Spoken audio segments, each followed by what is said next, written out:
In this video, we're going to learn how to reprint invoices by date range. We're going to do this on the Print Invoice screen.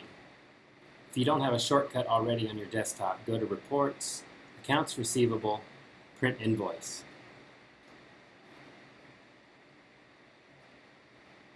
There is a setup option that needs to be turned on. If it's not turned on already, you can hit F12 on your keyboard, go to Info, then Setup Options, and then make sure this setup option is turned on. Print INV Spec Date.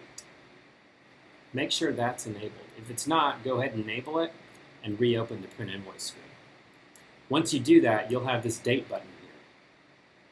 So to print invoices by date range, we click the Date button, enter our start and end date.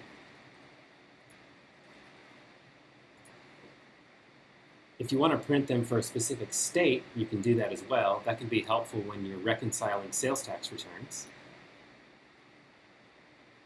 Click OK. You'll notice at the bottom here it tells me that my date filter is now active. I can also filter by customer and by auto process code. So if I only wanted to reprint the customers that have them printed or faxed or emailed, I can select the appropriate one here. I can then make my options at the bottom as to how I want to process them.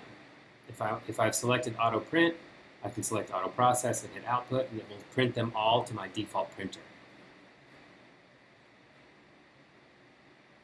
That's all. Just make sure your setup option is turned on, make sure your date range filter is active, select the other options you want, and output.